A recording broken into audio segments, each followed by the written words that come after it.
When it comes to pork, the terms and parts can be confusing. Where does that pork butt actually come from? What is bacon, really? And what's the difference between every cut labeled chop?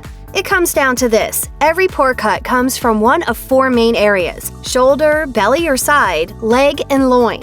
Additionally, every cut can go by a few different names, but to simplify, shoulder cuts like pork butt or pork shoulder are good for slow cooking, like barbecue or roasting.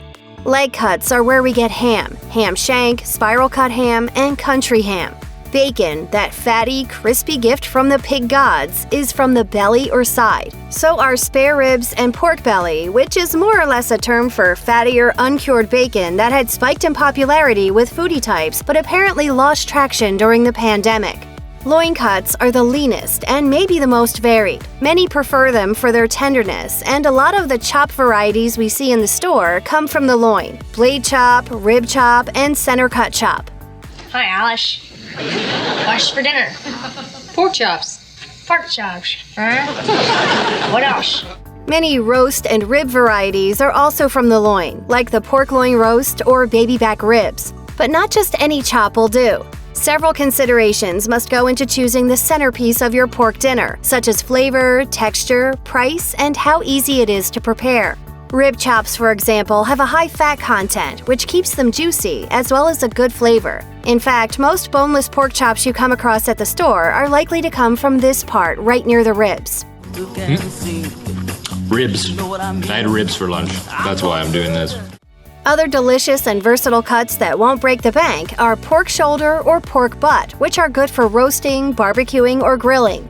Most home cooks might steer away from piggy parts like feet, jowls, ears, and skin, the parts that may not even grace the refrigerator of your local grocery store. Even if they did, these less than appetizing bits would be cheap.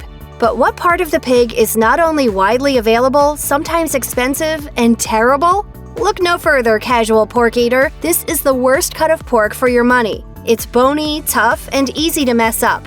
If you remember anything, remember this: sirloin chops come from the hip, and they are bad. Cooks Illustrated, known for their rigorous testing, rated every cut of pork based on flavor and cost. Here's what they said about sirloin chops. These chops, cut from the sirloin or hip end of the pig, are tough, dry, and tasteless. We do not recommend this cut.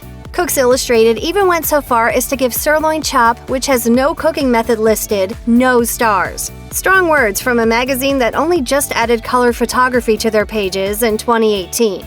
Meanwhile, the Spruce Eats says sirloin end is closest to the rump and tends to be bony. Sirloin chops are a tougher cut, says All Recipes, which generously suggests braising them. If you do end up with a lot of sirloin chops somehow, braising is a good bet. To be fair, any cut of pork can turn out bad without kitchen chops. A mistake most rookies make is overcooking and ending up with a tough, dry slab of meat. This is likely due to carryover cooking, which is the bit of heat that continues cooking a pork chop after it's off the stove. Many cuts of pork are quite lean, so it doesn't take much to sear them into hockey puck oblivion. You can avoid this with a probe thermometer, which should measure 145 degrees Fahrenheit in the center. A little bit of pink is fine, even for pork. So there you have it. Pork butt doesn't come from the butt, but it is delicious. Sirloin chops actually do come from the butt, but perhaps they'd be better off left there. Check out one of our newest videos right here, plus even more mashed videos about your favorite stuff are coming soon. Subscribe to our YouTube channel and hit the bell so you don't miss a single one.